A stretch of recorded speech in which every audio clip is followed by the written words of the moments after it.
My name's Adam Weezer, and I am Associate Writer here at Cloud Imperium Games, and welcome to another installment of Loremaker's Guide to the Galaxy. For those who aren't familiar with the show, this is a chance for a member of the lore team to sit down and give you a personal tour of one of the systems you'll be exploring in the game, and in Star Citizen, and possibly Squadron 42. On this installment, we are going to be looking at a very special system in the UEE, because at the center of it is a very unique, it's a unique star for us to be have habitation or have habitable planets around. And this week we are going to be going and looking at the system of Banshee. So we're starting off here as always at Earth. And using our handy little star map, we'll type in Banshee, and we will head on out to the system. And as we fly on down, Banshee is a 4-planet system that is officially a UEE system.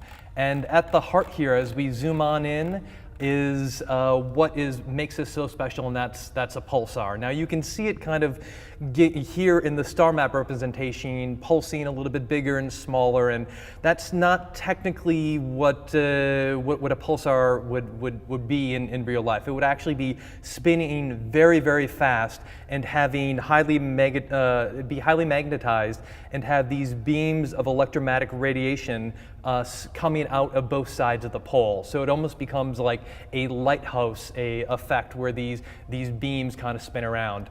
Now this makes them very easy to see from a distance, because you can actually time the rotations and see where they are of these beams of radiation. But it also makes it very difficult to live around, because that radiation is deadly to living species and to ships. Now, these pulsars are basically very interesting, because they were formerly massive stars that went through a supernova, like a giant explosion, and then suffered gravitational collapse, where all the mass that was being held together all of a sudden just kind of comes and gets pulled into tighter and tighter and denser and more compact form of matter. Somehow in this process, and we still in this day and age don't know exactly how it happens, all these elements end up kind of like spinning and bringing and shooting these beams of electromagnetic radiation out from the magnetic poles of the actual star. Not the actual kind of like north-south, they're slightly off-center, which makes them a little bit easier to see for us. Now, in Star Citizen, Banshee is the only star system currently that has a pulsar at the center and has jump points connecting to it. This has led some scientists to theorize that maybe the pulsars being at the center of the system actually leads to unstable jump points, or doesn't really aid in their formation. But somehow, in some way, we have discovered this jump point into Banshee and have decided to inhabit this system for reasons you'll see in a little bit. Now, as we back out, you will see that Banshee here is connected to 4 planets. Most of them, it's kind of out in the edges here. You've got Lear, which is unclaimed. You've got Garen, which is developing. Tamza, which has a black hole at the center, so you won't be able to visit it currently as the UEE discovers it. And the Fora system. This was where the system was initially discovered, back in 2317. In 2317, there were a lot of terraforming workers that were in the Fora system, and a bunch of them decided to band together and create something called the IMRAM Association. Now, this was a group of amateur explorers that, when they weren't helping terraform planets in Fora, were out searching, looking for jump points, just because it was still very early in human expansion and exploration of space, and this was something a lot of them were very, very interested in. Now, IMRAM, in a reference to Banshee, which has Irish origins. Imram is actually an ancient Irish kind of folktale that involves a hero going on a quest and normally in a boat and normally journeying to another world. So decided to call the group that found the system the Imram Association as a nice little reflection back to Ireland and the name that's involved here. So it was actually one Adalaz Diane who found the initial jump into the Banshee system from Fora. And while she found it, before she went through it, she sent the coordinates to all the other members of the association. They rushed out to that part of the system to see what she had found, only discovered not only her that she wasn't there anymore, and they weren't quite sure what was in that area. They did pick up some weird anomalies, some radiation in there, and they grew concerned that something dangerous or deadly could have happened to Diane. So at the time, the other members of the Imram Association actually contacted the humanities government. This is 2317. It's pre-UEE, it's pre-UPE, it's pre-UNE. There was no formalized center of government for all of humanity at that time. So they tried to contact the powers that be just to let them know that there was something funky going on in this area, which brought out the government military pathfinders to come and search this section of space. As they went and they scanned these coordinates she gave them, they were able to discover the jump point, and the military went in behind. And as they came in behind, that's when they realized that this deadly pulsar was at the center of the system. Now, no one knows exactly the fate of Adalaz Diane once she went through the jump point. Most suspect that she came through and her ship basically got a little bit too close to the pulsar, succumbed to radiation, and just continued to drift off into space forever. That said, as a way to honor her and her discovery of the system, the members of the Imram Association decided to name the system Banshee after Adalaz's nickname in the Sadaball arena. She was called Banshee, so she thought that it would be a perfect way to kind of honor her, while at the same time warning others of the dangers of venturing into the system with all the radiation spilling out of this pulsar. Now, once the government, or the form of government that was around at that time, realized that there was a lot of dangerous stuff in the system, they decided to do something, which was not tell people it was here. This just made a lot of sense, because you don't want people wandering off into danger and going to visit this thing if they don't have to, if there's no reason to be there, because at the time there was, it didn't make any sense, there wasn't any habitable places to go. So this happened for about 2 to 3 centuries, where there were rumors that the human government had found another system, but weren't letting people actually go to visit it. It was in the 26th century when this kind of all came to a head. Overpopulation of Earth meant that humanity was searching desperately for new places for humanity to populate. And this rumor that there was this possible other system out there gained some traction and eventually led to a very famous court case called Minto versus the UPE. The UPE was the formal government at that time.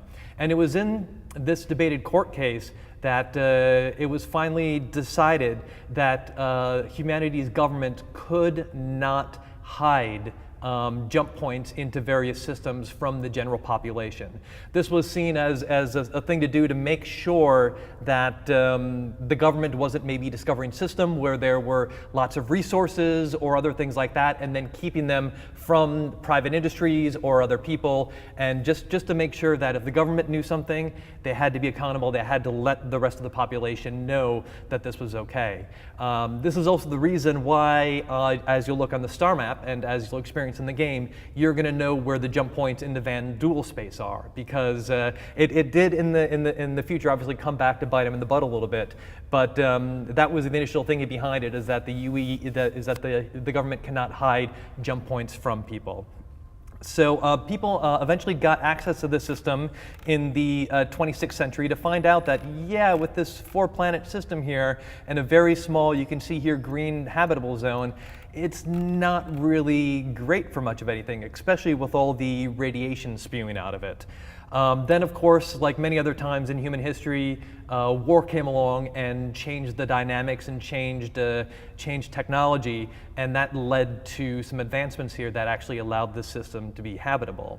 So it was during the First Tevaran War that researchers at the UPark, the secret government kind of lab, were working on some kind of system as a way that could possibly weaponize solar electromagnetic radiation. Supposedly this never really took off, it never really worked, but what they were able to do was they were able to build giant things that could capture this electromagnetic radiation and at least turn it into some form of energy. Now these are very prominently featured on the one habitable planet in the system, which is Lorna over here. And they dot the landscape of that planet. I'm sure you'll see the picture that we have as the header for this, that are in the ground, and they almost look like big kind of like solar panels that can sit there and soak up the radiation coming from the pulsar and then be used to power everything that's around it. Once this happened, obviously corporations started to come on in and use them to run autonomous drilling rigs, in particular on this third planet of Lorna, to be able to get some of the valuable resources out of the system, and that's how human habitation began in this completely inhospitable part of the galaxy. So if we go in for a little closer view, we're going to go into Banshee 1, which is really close to the pulsar at the center here. Now this is a rocky dwarf planet, and scans have revealed that it does have small pockets of valuable minerals, but its location so close to the pulsar makes it completely inhospitable to humanity, or to even sending something there to pull that from the planet. So that is Banshee 1. If we go out to Banshee 2, excuse me, there we go. This is a terrestrial iron planet. So it has an iron core. The entire planet surface has been heavily irradiated because of the pulsar at the center. But there's a little bit of a mystery wrapped up in this planet, because after the Historical Truth Act of 2941, it was revealed that during the Messer era, specific swaths of this planet were cut out and taken away and transported for nobody knows quite what reason. What would the Messer government want to do with these heavily irradiated pieces of this planet, of these iron chunks of this planet?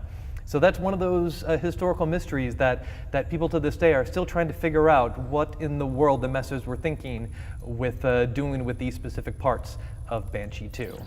Oops, went out a little too far there. Let's go back in. And now let's talk about the one place that you can visit in this system and actually spend some time. And this is Lorona, which is the third planet. It's a terrestrial planet, and it has vast resources, which is why a lot of those giant panels collecting the energy from the star were put here first, so that miners could pull everything out. Now, being on the surface of this planet is still deadly to humans, so that is why all the landing zones and all the human population are actually underground. In the parlance of the planet, to go there is to go below the line, because that's where actual human habitation occurs there. Most of the population is miners. And because of the amount of resources and the money coming from this planet, even though everything is underground, there is an element of a rich lifestyle on this planet. There's good restaurants, there's some high-end shopping, because a lot of high-end mining executives do work here. That said, the majority of the population are kind of subsistent miners that are there working for these mega corporations, that are basically, as they cut into this planet and hollow it out and move the resources out, these people that are working for the mining companies end up kind of coming in after them, and the places that the mining equipment has kind of swept through and left behind, they end up building their own shacks, their own little settlements which makes it a very interesting kind of like place to go, but one that if you're not a resident of Lorona, it's not recommended that you wander through these tunnels alone, just because certain encampments are, let's say, not so nice to people not from the planet, and it's also very easy to get lost down there. One of the things that's the planet is also known for is a beautramp, which is a sweet or savory puff pastry, which can be bought from various stalls that are lined up all throughout the tunnels of this of Lorona. A lot of the miners grab them on the way to work, along with their warm beverage, their drink and stuff in the morning. And a fun little, one little story side note based on Lorona, Dean Keller, who did the infamous Keller's Run a few hundred years later, was a very notorious outlaw of the early 30th century in the UEE. The first, nobody knows where Dean Keller ever came from, but his first kind of like ping in the history of the UEE was when he was arrested for the first time at 12 years old. He had snuck into a hangar and basically tied up the attendant that was working there, had climbed into the ship that was there, and was trying to figure out how to fire the ship's missiles at the basically doors, the hangar doors, so that he could escape the planet. That was the first time, the first of many times Dean Keller was ever arrested. Nobody knows if he was actually born on Lorona, but that's the first time he ever made an impression. One of many that he would do throughout his life. Finally, we're going to spin around and visit planet 4 in the system, which is Banshee. This is a typical ice giant way out on the fringes of the system. In the 27th century, this company called the Sea-Note concern had this idea that they could use the ice of this planet for an industrial source of heavy water in the mining operations that were going on Lorona and other places in the around the Empire. This plan failed. Their ability to rip off huge chunks of ice, take it elsewhere to use as industrial heavy water, failed, and actually bankrupt the company, being so expensive in their failure. So that is a quick visit to the system of Banshee, which has been around for hundreds of years, was completely unknown to most of the general human population for many, many years, and now harbors Lorona, the one place where you can go and visit the system and go underground.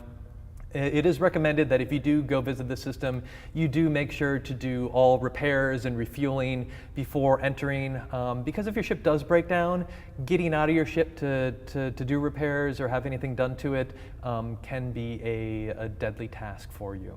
So thank you for exploring the Banshee system with me. Make sure to tune in. We do one of these every 2 weeks, one of these lore makers. We offset every other week with Bug Smashers. So thank you once again for watching, and we'll see you soon. Thank you for watching. So if you want to keep up with the latest and greatest in Star Citizen and Squadron 42's development, please follow us on our social media channels. See you soon.